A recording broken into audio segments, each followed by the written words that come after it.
Hey guys, I'm here with Jim. I'm Aaron, and we're here to discuss. Today we're going to be talking about lead pastor syndrome, and you may not know what that is, but you've either experienced it, you've seen it, or you may have it. So we'll talk about that and more in just a little bit.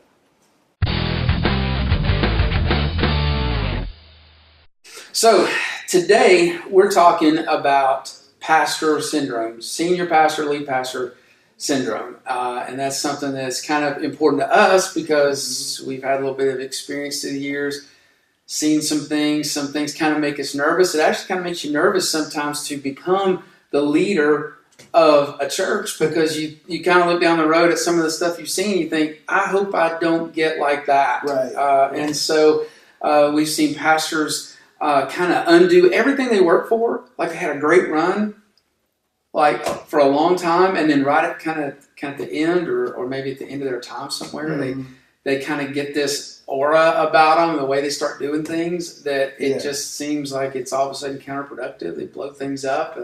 The next person that comes in, the church doesn't want to follow them because they're like, well, this guy, we gave him leadership, and look what happened. So what have you seen in that way? I've seen. Matter of fact, I was in conversation with a church on the other day, and I apologized to the church. I said, look, we as a church corporately haven't done a good job at passing the baton. We've looked at our leaders, worked them in the ground, said, hey, I hope to retire from pastoring at 50. That's not, God didn't speak that to me or put that on my heart, but I'm not trying to I'm not trying to sit in his office and trying to come to the church every Sunday ministering and doing the same role. I hope at a certain stage in my life I could transition to more of a mentor role to help younger leaders in the faith take upon the leadership. But we've seen a lot of negligence as a community, and expecting them to continue in this role without having a successor plan. And I just think that's a problem. Well, that's part of the whole pastor syndrome thing is this fear of successors. Like you don't want to know that somebody's on the horizon that is coming for your position, your job. That's where we kind of start getting uneasy. We start freaking out. So instead of managing that and being intentional about it and it being good for you and good for the next person and good for the health of the church, we're paranoid. So you and I talked about the David and Saul syndrome kind of thing scripturally about that. Talk about that a little bit. I believe that if Saul realized the plan of God, he may have treated David differently. You think God would have shortened his time as king? He got a lot of years in after David was anointed as the next king. He got a lot of years in. So, you think if he had embraced David and mentored David, and you think God would have cut his time shorter? I believe that history would have been different. I believe that Saul wouldn't have committed suicide. At that point. The other day, I saw my son sitting in my office. He just turned 3, and he's sitting at my desk, and I'm like, "All right, you're sitting at my desk. What's going on here?" And I realized that he's on my heels. He may be my successor in ways that I may not realize. So my job as a father is to prepare him to take upon the role that I have or whomever God has put in my life. There should be a Paul and Timothy relationship going on at all times. You need to have someone be your Timothy and someone needs to be your Paul. I believe that's a healthy kingdom dynamic. And holding us accountable to not fall victim to this pastoral syndrome. You think about pastoral syndrome as, I'm in this seat, I'm in this office, I appreciate and I enjoy being on top. Mm-hmm. I don't want anybody with potential around me, because if I lose the seat, I lose power, I lose respect, I lose control. And it's not, it's everything's for a season.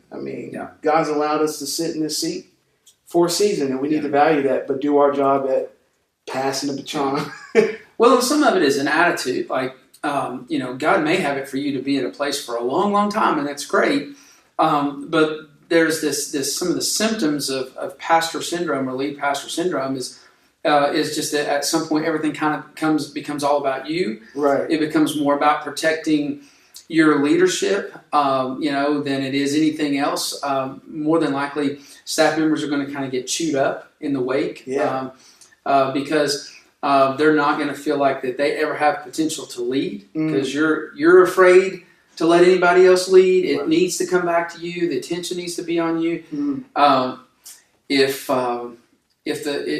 something kind of messes up and it doesn't go off like you want, then you're likely to throw the staff members who are in charge of that under the bus. But if something goes well, then you take all the glory for it. Yeah. And John Maxwell talks about that if strong leaders are part of an organization and they're not given any latitude to lead, they're going to move on. Or if there's a moment where you kind of have a vacuum of leadership, then they're going to step up. They're going to fill that. There you go. And so then it does become competing visions. But you're the one that's left the door open for that because you haven't utilized their abilities. And so some of those symptoms are just ego. It's about you. You don't want to develop anybody else. We're talking along the lines of pastoral syndrome. And another symptom of pastoral syndrome is lack of accountability. So I'm the pastor. You don't tell me what I should be doing and what I shouldn't be doing. If I want to go here, I go there. Don't ask me questions about integrity, character. I'm pretty much the king here. I run the show. I call the shots. Right. And that's a symptom that we need to be aware of. And the longer you've been there, the more it feels that way. Right. Taking that humility to bring a leadership team along with where you're trying to lead and that kind of stuff, you tend to become much more dictatorial. Yeah. This is my church. Yeah, exactly. It's yours. You own it. And you think like, this is not your church. You didn't die for the church. No. You're not the rock the church is built on. Yeah. God's trusting you with this assignment. Another symptom of pastoral syndrome that we need to be aware of, or something that we need to talk about rather, is video sermons. Video sermons. Yeah. I like to go out of town sometimes. But I know that God has put, other well-equipped young men and women who can deliver a message. Yeah. But if I have to come and be a satellite sermon every now and then I need to check myself. Yeah. Am I coming down with pastoral syndrome? Yeah. Does this need to be addressed? What's your thoughts on that? I don't think that necessarily video satellite campuses is, has to be automatically a symptom of pastoral syndrome, just depending on where the heart is in it. Right. If it is all about, I want my picture on everything, I want to be, I want to be the face. Right. I want people to, everything to point back to me. Then I think you've got an issue. If you, genuinely feel like that's the strategy for the church, if you felt like that, leaders, lay leaders, and upper level staff members could look at you and say, honestly, I don't think this is being as effective, and you could have that conversation without you being angry, right? Or you saying, well, I don't think you need to work here anymore. I think that's the thing. I know a lot of people have used it for, really with a lot of success. Some of them I know have amazing hearts, and I don't feel like that they struggle with this. But on the other hand, it feels like that as multi-site has kind of arisen, there's a lot of young guys who feel like, man, I want to get to that point that my videos are everywhere. And if that's kind of your heart, I think that's I think it can be in the same way you can pastor a massive church and have a great heart and not really let it get to you. But yet pastoring a massive church does kind of automatically make somebody a rock star, which is going to make it more possible to come down with lead pastor syndrome. I think you got to pay attention as you head down that road of, video campuses and things like that. You got to be really paying attention to make sure that you're checking your heart and it's not all about, my picture, as opposed to if it was really more effective to develop live speakers and, campus pastors that managed and spoke, if that was more effective, would you be okay with that? And so I think, it's just one of those check your heart kind of things that could reveal, I guess, and not necessarily cause it, but could reveal that you got a little bit of an issue. Yeah, definitely. I love what you said about Saul, that it may not have had to end in suicide. I don't think we think when we're protecting our little kingdom and we're trying to make sure that we don't give influence to anybody else and nobody can stab us in the back. We get paranoid, which is part of pastor syndrome. And we're refusing to empower anybody else and give ministry away and raise anybody else up. I don't think we think this. I think we think we're protecting things, but really in the end, we're probably going to end up blowing our own ministry up. And that Saul would have never imagined that. I mean, it was all about self-protection. He ended up self-murder. He ended up killing himself. And so I don't think he realized that it didn't have to be that way. And the other thing, I think, we asked the question, do you think God would have taken the kingdom away from him faster if he had gone with God's will and supported David and raised up David and prepared David? I don't think God would have taken his kingdom away faster. In fact, he might have gotten more years. But one thing I think we know for sure, because we get the behind the scenes look that he didn't have, and that's not fair to him, I know, but we get to see that David's heart all along was, if Saul would just quit this foolishness, I would get behind him and make his kingdom successful. Yeah. So he could have had very productive years in that time. And what happens is a lot of times guys get to that point where they've begun to lead a church, they've begun to be successful, they've begun to kind of they have a lot of leadership capital and people are behind them, and then all of a sudden this mood kind of sets in on them that I've got to control things, I can't raise anybody else up, I'm concerned about that person, he's a threat.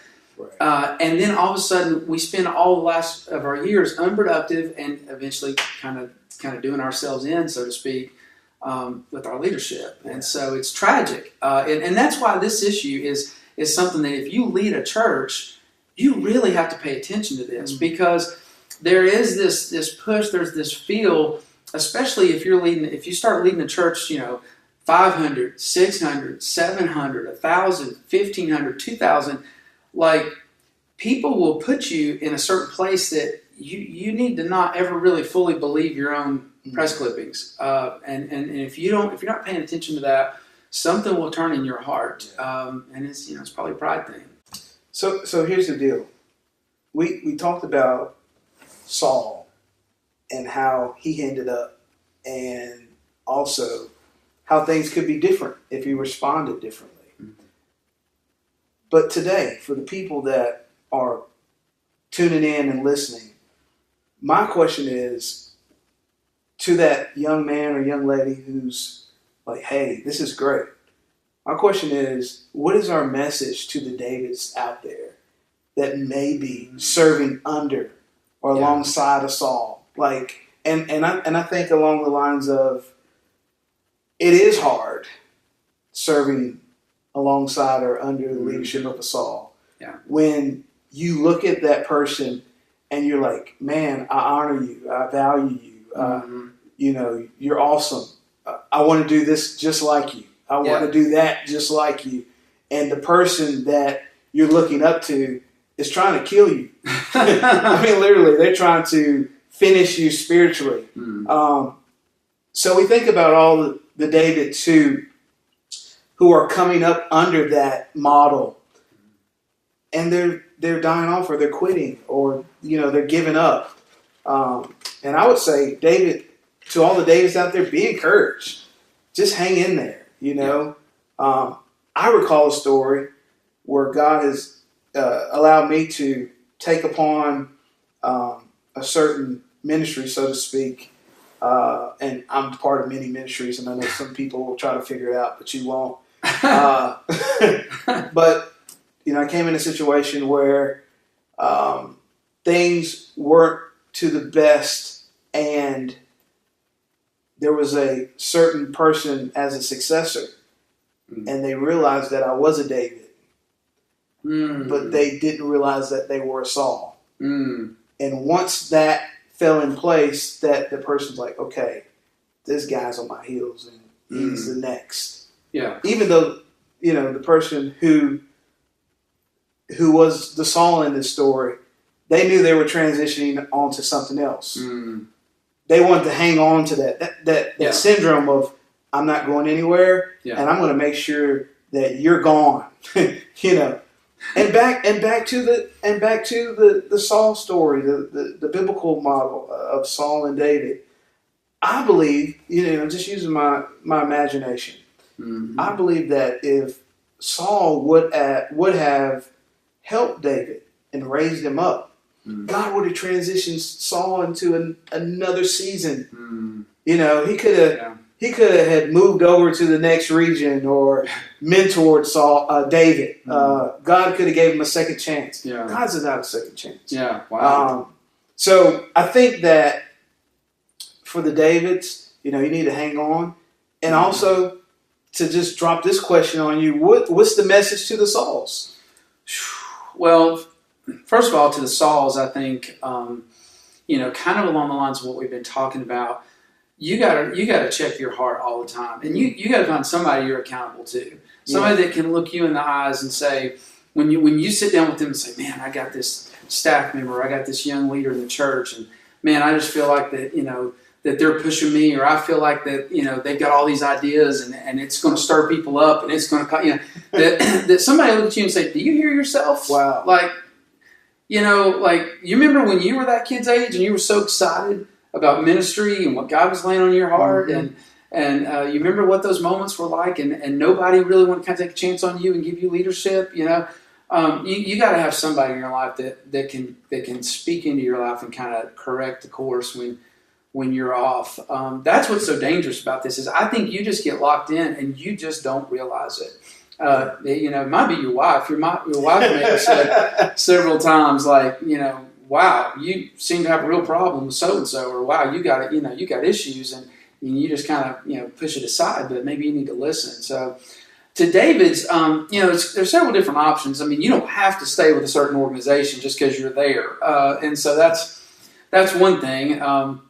That's why John Maxwell says strong leaders who aren't given opportunities to lead will move on. And more than likely, you may move on because you don't want to be a part of stirring something up. But having said that, there might be a place for just an honest discussion, right? To sit down and just say, hey, I don't know if you realize this, but I never intend to be any kind of threat to you. Right. I want to make sure that your ministry here goes as just absolutely fantastically as possible.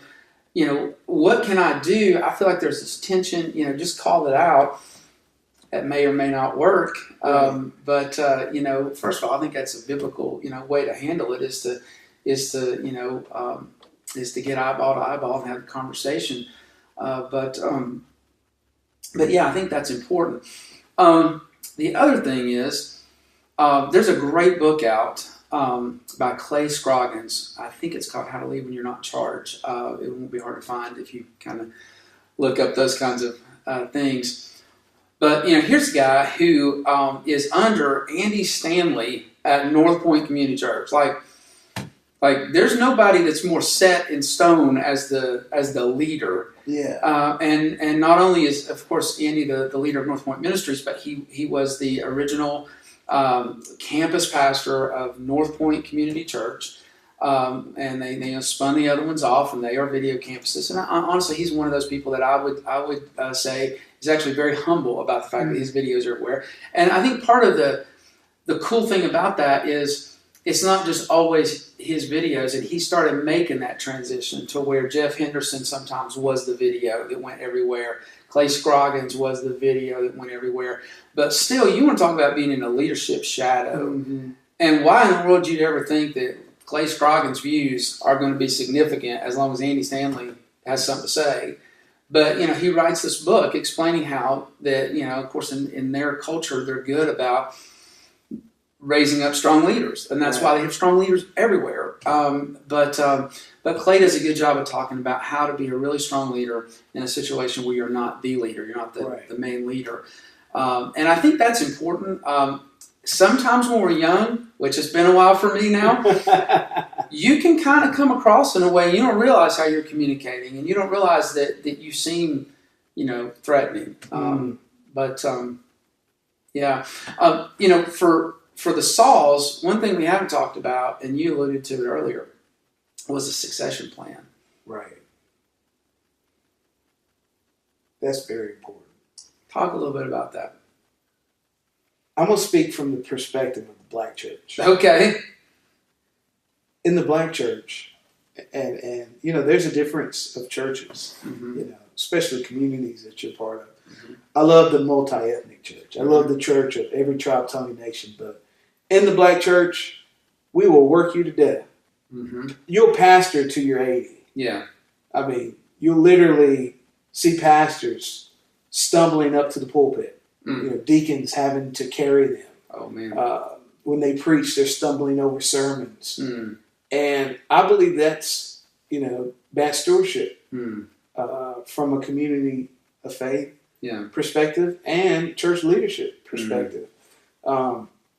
It seems as if we do not look to the future enough. Mm-hmm. Like, what are we to do when Pastor so-and-so is not here anymore? What happens if God takes him on home tonight? Mm-hmm. Then we're stuck without a pastor. Yeah. You're trying to bring in pastors and vote them in, and no one's agreeing. And next thing you know, you're without a pastor 5 to 6 years, and you're losing membership. It's like a sports team where their alpha dog goes down. They built the whole franchise around them. They go down, and you think like the Miami Dolphins. How long does it take them to find a quarterback? Oh, forever. It's been since Dan Marino that they've had a real quarterback. Right. I mean, and so you're setting yourself up for that. Right. For years and years and years of irrelevance when it's all based on one guy. You got no succession plan. Like, what does Cleveland Cavaliers do with that after LeBron James? We're about to find out. I mean, they're up the creek without a paddle. Yeah. Literally. Yeah. That's true. And I'm thinking about even like sports teams. New England Patriots. Mm. They're already thinking. They gave their succession plan up. They did. They did. Yeah, they did. Like, Tom Brady's a stud. Yeah. I'm a Tom Brady fan. Yeah. I don't care what anybody says. Tom Brady's a stud, man. He is the best ever. Yeah. And I don't like him. But, here's the thing. I think, okay, so you're 37 years old. Like, why would you need a succession plan? Because something can happen. Something can happen. So it's worth talking about to your leaders. What would we do if something happened to me? Right. At the same time, you should always be raising up other leaders and having a church multiplication. Planting other churches, that kind of thing. Mindset gives you that constant ability to say, right now we're going to take this guy, we're going to go start a church with him. But at some point you're always thinking, right now he's the next guy in the chute. If something happens to me, we give it to him. But you know what? Those who have pastoral syndrome won't allow that to happen. They don't want that to happen. They're like, no, we don't need to talk about that. That's not up for discussion right now. Let's build a building. Yeah, let's build a new sanctuary. That's right. So, if and I think that, if we daily check ourselves as leaders in the community of faith, as pastors, or, they may be a worship pastor, a worship leader, or over a certain ministry. Mm. If you're struggling with coming up with a succession plan, then you got pastoral syndrome. Yeah. Yeah. We're diagnosing you today. Yeah. And it doesn't have to just be senior pastors. I knew a worship leader one time that would never take a vacation day because he was always afraid that like whoever stepped in people might like him better. Really? Yeah. So it can just be, anybody who just does not want to raise up other leaders, right. And that's not a kingdom mindset. But I think about the succession plan thing too. One of the things I think is a problem in the American church is we don't have any positions for a, 50-year-old, 55-year-old, 60-year-old. We don't have any positions for those guys to move into that would really be productive for our churches, for the kingdom of God, in the culture. We don't have positions for those. Mm-hmm. So I think that's one thing for churches to be aware of too, that there should be ways and there should be places for guys like that to start handing leadership off and still have a productive career doing something that is going to be helpful to the kingdom. Right, definitely. I'll say this and I'm just thinking about where I am in my life today in ministry. I believe I'm the youngest person on our pastoral leadership team. I'm younger than all our pastors. Mm-hmm. And I'm younger than all our deacons. And wow. I think that's a statement. That's a statement that there is a place for older leadership that doesn't necessarily have to be on the top. Yeah. The kingdom is not a top-down type leadership; it's a bottom-up. Right. But I have another message for David. Oh yeah. David, wait your turn. Mm-hmm. Yeah. Just wait your turn. That's hard sometimes. It is so hard to sit on the sideline and there's this gift that God put inside of you that's burning. Mm-hmm. You're like, I want to preach, I want to teach, I want to do certain things to edify the people of God. And, we all have to wait our turn. Yeah.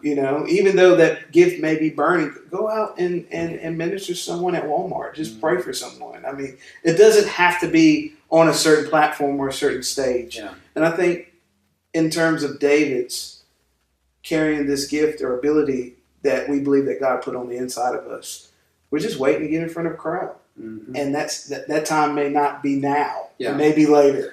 Well, I think if you're a David at that point and you check your heart and it feels like that getting up in front of a crowd and being the face is something you can't wait on, you are destined to become a Saul.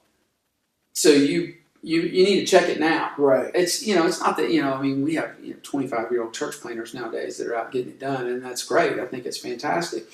But if your motivation is such that that's all you care about is being up front of people, being the head guy, the lead guy, and you can't wait because that's your motivation, then you're headed towards pastoral syndrome. There you go. Just quickly.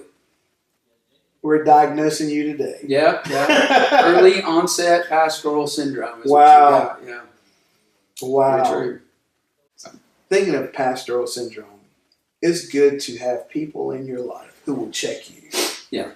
I'm so blessed to have a wife who comes to me and says, "Hey, Aaron," and she calls me Tyree. That's kind of arrogant, or you shouldn't do that, or you shouldn't say that. Mm-hmm. Watch this or watch that. Mm-hmm. And I take that to heart, and I thank God for her. And we as pastors and leaders of God's kingdom in certain areas, we need to listen to those that God has placed in our heart, in our lives, and just allow them to check us from time to time. Mm-hmm. Yes, you can be corrected. It's okay. Yeah, that's right. It's okay. Like, hey, I missed the mark on this, or I shouldn't have done that. I shouldn't have done this. So I thank God for my wife. She's really been a good gauge to check things and, to evaluate and assess, because I'll be honest, I have stumbled upon some of the early onsets of pastoral syndrome. I think for anyone that says, any pastor that says, "No, I'm not that guy, I'm not this guy," that's not true. There are times you can just stumble upon some of those characteristics, and you need people in your life to check you. Yeah. Like, dude, That's not good. You know what I'm saying? Like, Absolutely. That is not good. Yeah. That's not good. Yeah, I think we all see smatterings of it at times, and I think the important thing is that you stay accountable. You're able to have conversations. People are able to have those conversations with you, and that it doesn't. What's scary is when it starts to kind of become rampant. You become super paranoid. You can't see that you have it. Wow. You're reacting and basically stomping out progress that other people are causing to happen because you feel like that their motives are wrong. They're trying to, lead more than you, and you get in this death cycle that you just don't see it, and nobody can tell you. Right. I was talking to a gentleman a few months back, and his name, he calls himself Bishops, and I'm going to say so-and-so because I'm not going to say his name online on the air today. But I was like, okay, so you're a bishop, and you are overseeing several churches, but who is your bishop? Well, I don't have a bishop. I answer to God. And I'm like, you have pastoral syndrome. Yeah. When you're not submitted to anyone. A man of authority should be submitted to one of authority. Yeah. That's how I see it. I mean, accountability is so big. There needs to be checks and balances in your life. God's kingdom is about checks and balances. Yeah. So,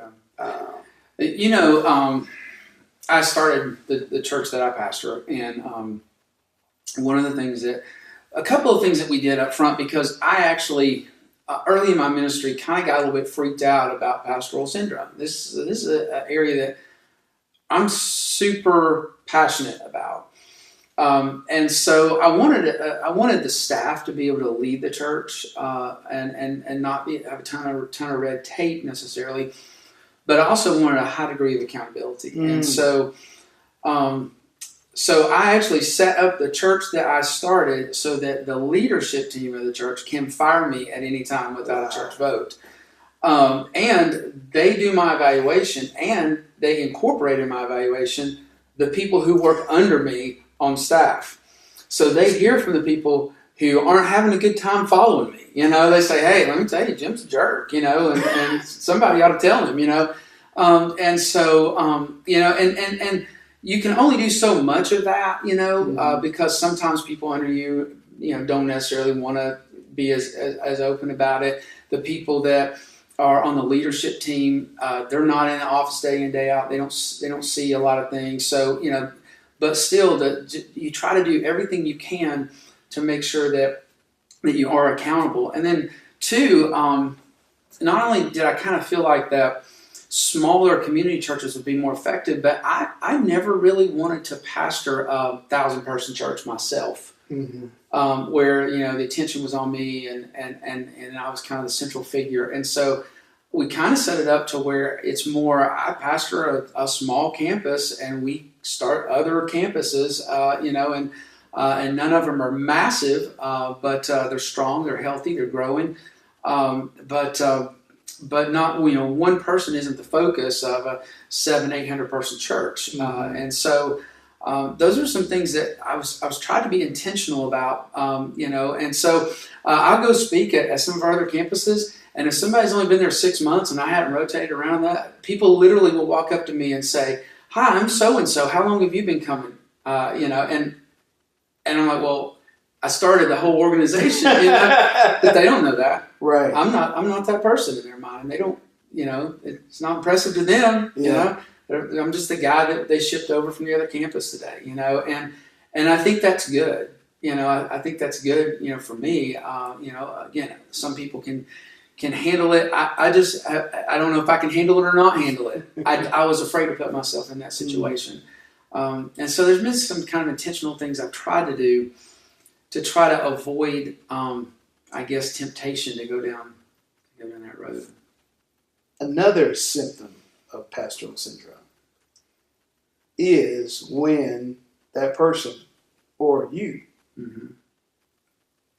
are afraid to take vacation. Oh yeah. You get to a point where I can't leave. I got to be here. Yeah.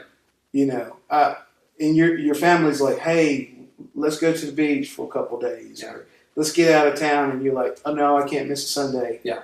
I can't miss this. I can't miss that. That's early onsets of pastoral syndrome. Now, having said that, we all feel uneasy when we take vacation, and we know when we come back there will be more work waiting for us. So sometimes that happens. But if it's the idea of, I'm needed, and I, the church can't live without me and stuff like that, there's something going on there for sure. That's dangerous. And honestly, you need to have times where you're not speaking and you are there. Amen. That you're sitting there going, amen to what that guy right there is saying. That young buck right there, he's killing it today. And you're putting your blessing on that. People are seeing that you're excited to sit under that guy's teaching. Mm-hmm. There needs to be times where, and that's one of the things I love about our multi-campus setup, where we can rotate speakers around, is it's not always about you come to hear Jim at this campus. Well, some weeks you get Chris, some weeks you get Buddy, some weeks you get somebody else. It can be anything, and our people are used to that. Right. And so, and a lot of times when we're building up to start another campus, that other campus pastor will end up speaking a third of the time at the campus that he's going to spin off of. Right. So it just shouldn't be about the guy, the person. It's all about that. And it's uneasy. That can be uneasy sometimes, and it doesn't come naturally to us to lead that way. But what you find is it doesn't take away from your leadership. You think it will, but it doesn't. And isn't that the beauty of the kingdom of God? That it's not hinged on you. Yeah. God help us if that really, we live like it is, but God help us if that's true. The kingdom expanded when Jesus left the scene. I mean, it exploded. Yeah. It wasn't big when he was here. Right. It got bigger when he left. Right. And he said it would. Mm-hmm. He said they'd get more done without him. He said, you will do greater works. Yeah. Yeah. That's crazy. Yeah. Yeah. Through imperfect people who struggle with pastoral syndrome. Billy Graham won more souls than Christ himself. Yeah, man. Jesus himself was against pastoral syndrome. Yeah, expand on that. Because he didn't baptize anybody. Yeah, they said that Jesus himself didn't baptize anybody. And so, he could have directly gotten credit for that. And then then you got Paul, who said, he has a whole conversation about some people bragging about they came up through Paul, some came up through Apollos. Yeah. It doesn't matter. And so even Paul, he didn't like that. He didn't want that. People bragging about that they follow him or they were attached to him. Hey, dude, this has been a great discussion. What do you think? Yeah, it's been a good discussion. If this touched a nerve for you, if you are think you've got some comments about this or you have some questions about this, we'd love for you to leave them in the comment section as we get into the next episode. We may go back and touch back on some of your comments and address some of those issues that you leave for us. Jim, when they say the church shouldn't talk about it, what should we do? Unmute live.